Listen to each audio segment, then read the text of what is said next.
آقا کریم علیہ الصلوۃ والسلام کا ایک دن دریا رحمت جوش میں آیا تو حضور نے ام المومنین حضرت سیدہ عائشہ صدیقہ رضی اللہ عنہا آپ سے فرمایا کہ عائشہ آج جو چیز تو نے مجھ سے مانگنی ہے مانگو میں تمہیں عطا کروں گا۔ تو ام المومنین عرض کرتی کہ یا رسول اللہ صلی اللہ علیہ وسلم اگر آپ مجھے اجازت دے تو میں اپنے والد ابوبکر سے پوچھ کر آؤں۔ تو حضور نے ارشاد فرمایا عائشہ ٹھیک ہے تم اپنے والد سے پوچھ کر آؤ۔ تو ام المومنین حضرت سیدہ عائشہ صدیقہ رضی اللہ عنہا اپنے والد گرامی حضرت سیدنا ابوبکر صدیق رضی اللہ عنہ کی بارگاہ میں جاتی ہیں، جا کر عرض کرتی کہ ابا جان حضور کریم علیہ الصلوۃ والسلام کا دریا رحمت جوش میں ہے، حضور نے مجھے فرمایا ہے کہ عائشہ جو مانگنا ہے مانگو میں تمہیں عطا کروں گا۔ تو میں چاہتی ہوں کہ میں حضور کی بارگاہ سے کوئی عام چیز مانگوں، کوئی خاص چیز مانگوں، آپ مجھے بتائیں کہ میں حضور کی بارگاہ سے کیا چیز مانگوں۔ قربان جاؤں سیدنا صدیق اکبر رضی اللہ عنہ کی شان پر کہ آپ کا انتخاب دیکھیے، آپ نے کوئی دنیا کی چیز نہیں مانگی، کوئی مال و دولت نہیں مانگا، بلکہ آپ نے فرمایا کہ عائشہ سنو تم حضور کی بارگاہ میں جا کر یہ عرض کرو کہ یا رسول اللہ صلی اللہ علیہ وسلم معراج کی خلوت خاص میں اللہ تعالیٰ اور آپ کے درمیان جو راز کی باتیں ہوئی ہیں ان میں سے ایک راز کی بات مجھے بتا دے، اور عائشہ سنو تم میرے ساتھ وعدہ کرو کہ جو حضور تمہیں بات بتائیں مجھے بھی آ کر بتانی۔ ام المومنین نے عرض کی ٹھیک ہے ابا جان،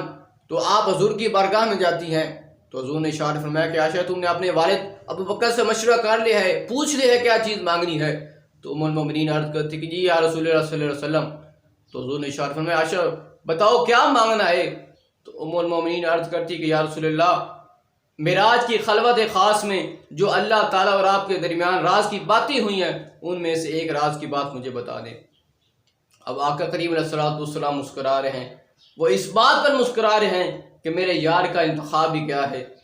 تو حضور کریم علیہ الصلوۃ والسلام نے ارشاد فرمایا سنو جو معراج کی رات کو اللہ تعالیٰ میرے درمیان راز کی باتیں ہوئی ہیں ان میں سے ایک بات یہ ہے کہ اللہ تعالیٰ نے فرمایا کہ اے محبوب آپ کی امت میں سے جو شخص کسی ٹوٹے ہوئے دلوں کو جوڑے گا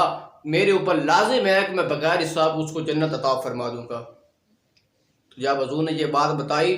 تو ام المومنین حضرت سیدہ عائشہ صدیقہ رضی اللہ عنہا بڑی خوش ہوئی اور اپنے والد کی بارگاہ میں جاتی ہیں اور جا کر کہتی ہیں کہ ابا جان حضور کریم علیہ الصلوۃ والسلام نے یہ بات بتائی ہے۔ تو جب سیدنا ابوبکر صدیق رضی اللہ عنہ نے یہ بات سنی تو آپ کی آنکھوں سے آنسو جاری ہو گئے، آپ زارو قطار رونا شروع ہو گئے۔ تو ام المومنین عرض کرتی کہ ابا جان آپ کو کس بات نے روایا ہے، اب کیوں رو رہے ہیں؟ یہ بات رونے والی تو نہیں ہے۔ تو سیدنا ابوبکر صدیق رضی اللہ عنہ فرماتے ہیں کہ بیٹی میں اس بات پر رو رہا ہوں کہ اس کا ایک عکس یہ ہے کہ جو ٹوٹے ہوئے دلوں کو جوڑے گا کہ اللہ تعالیٰ بغیر حساب کس کو جنت عطا فرمائے گا، اور اس کا دوسرا عکس یہ ہے کہ جو دلوں کو توڑے گا وہ سیدھا جہنم میں چلا جائے گا۔ تو میں اس لیے رو رہا ہوں کہ نہ جانے مجھ سے کتنے لوگوں کے دل ٹوٹے ہوں گے، میں اس بات کے اوپر رو رہا ہوں۔ دین کی بات پھیلانا صدقہ جاریہ ہے، ثواب کی نیت سے ویڈیو کو شیئر ضرور کیجیے۔ جزاک اللہ۔